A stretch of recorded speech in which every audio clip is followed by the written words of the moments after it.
श्री गौतम स्वामी अष्टकम्। श्री इंद्रभूतिं वसुभूतिपुत्रं पृथ्वीभवं गौतमगोत्ररत्नं स्तुवन्ति देवासुरमानवेन्द्रा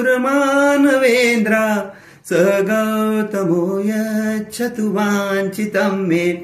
श्रीवर्धमाना त्रिपदीमवाप्य मुहूर्तमात्रेण कृतानि येन अङ्गानि पूर्वाणि चतुर्दशापि स गौतमो यच्छतु वाञ्छितं मे।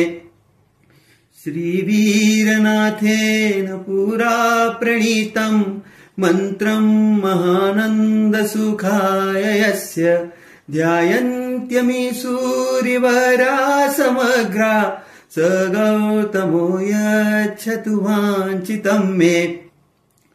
यस्याभिधानं मुनयोऽपि सर्वे गृह्णन्ति भिक्षाभ्रमणस्य काले मिष्टान्नपानाम्बरपूर्णकामा स गौतमो यच्छतु वाञ्छितं मे।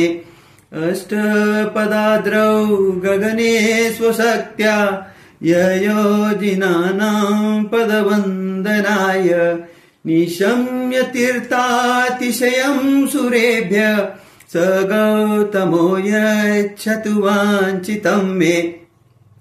त्रिपञ्चसङ्ख्या सततापसानं तपः कृशानां पुनर्भवाय अक्षीणलब्ध्या परमानदाता स गौतमो यच्छतु वाञ्छितं मे। सदक्षिणं भोजनमेव देयं साधर्मिकं सगसपर्ययेति कैवल्यवस्त्रं प्रददौ मुनीनां स गौतमो यच्छतु वाञ्छितं मे। शिवं गते भर्तरि वीरनाथे युगप्रधानत्वमिहैव मत्वा पट्टाभिषेको विददे सुरेन्द्रै स गौतमो यच्छतु वाञ्छितं मे।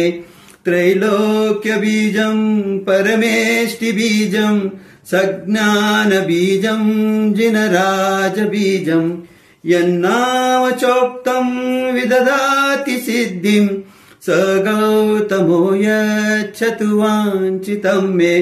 श्रीगौतमस्याष्टकमादरेण प्रबोधकाले मुनिपुङ्गवाये पठन्ति ते सूरिपदं सदैव नन्दं लभन्ते सुतरां क्रमेण नन्दं लभन्ते सुतरां क्रमेण।